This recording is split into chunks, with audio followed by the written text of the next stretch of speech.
Now let's talk about the lens selection. There are three types of lenses: standard, wide, and telephoto. A good example of a standard lens is the Canon Zoom 24 to 70 mm with an aperture of 2.8 or 4.0.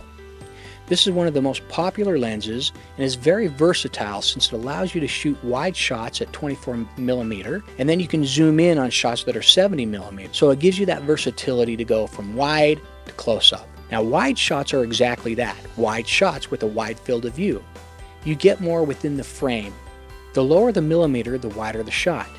You can use wide-angle lenses for things like real estate, landscape scenes, something that has a lot of subjects in the background and you want to capture all of that. That's what's great about a wide shot. For this video, I'm using a 35 mm lens, which is considered a wide-angle lens, but not so wide where the camera picks up everything in the background. Now, telephoto lenses are not ideal for creating video tutorials, so we won't discuss this lens too much. But the lens is mainly used for shooting far distances where you need the reach to capture birds, maybe some bears from a distance, and some baboons. It's also important to know the difference between a zoom lens and a prime lens.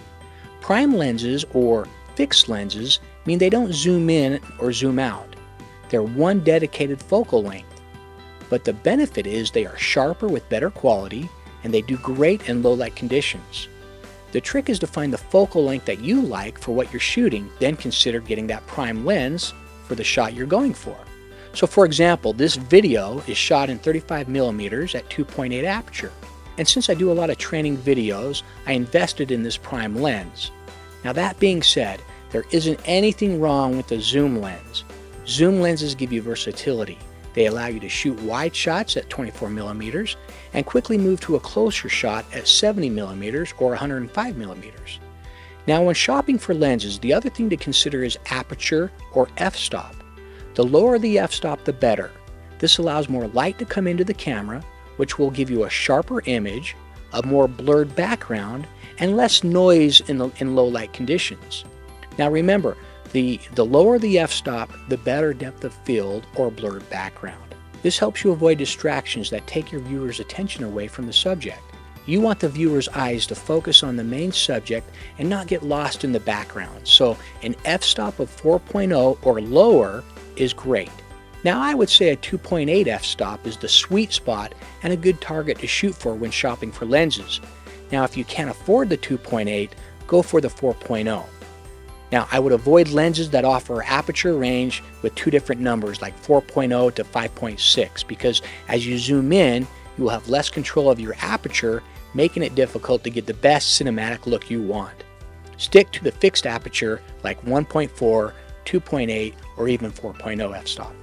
Also, a lower f-stop does better in low light conditions, removing all the noise you see here. Now let's get into the lens recommendations. The first lens I would recommend is the standard Canon zoom lens at 24 to 70 mm with an aperture of 2.8 or 4.0.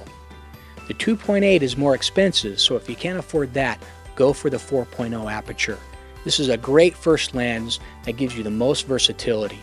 You may even consider the 24 to 105 mm if you feel like you need a little bit more distance to zoom in on.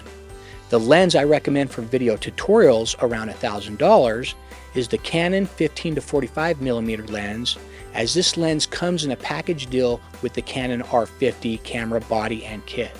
If you have the money and plan on shooting a lot of video tutorials, the lens I would recommend is the Canon 35 mm 2.8 aperture prime lens, as this lens creates a perfect balance of background blur and talking heads. So that covers it for lenses. But once again, if you have any questions, please reach out.